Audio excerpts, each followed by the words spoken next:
Pria yang sedang berbahagia ini bernama Faisal, warga desa Menasanibung, Kecamatan Jungka Gajah, Aceh Utara. Hari ini adalah hari pesta perkawinannya dengan Rahmawati, warga desa yang sama.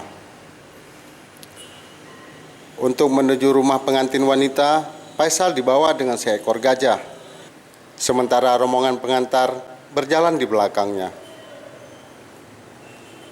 Kerabat Faisal yang bernama Suryani menuturkan naik gajah ketika menuju rumah pengantin wanita merupakan nazar dari keluarga wanita. Nazar tersebut dilafalkan ketika Faisal dan Rahmawati bertunangan. Nazar itu adalah Faisal akan diantar dengan menunggangi gajah bila ia mendapatkan pekerjaan. Tak lama kemudian, Faisal memperoleh pekerjaan pada sebuah perusahaan di Batam. Jadi mama nadar ya, supaya dapat kerja suami anaknya. Waktu dilamar-lamar kerja kan nggak dapat kerjanya. Jadi itu datang istrinya, dibilang mamanya, mama suruh nadar lah untuk abang biar dapat kerjanya. Jadi mama nadar. Acara antar pengantin ini menjadi tontonan warga sekitar.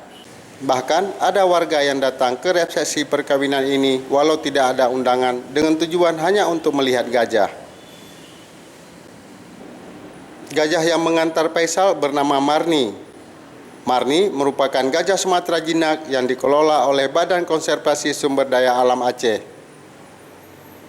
Dari Aceh Utara, Maskur melaporkan.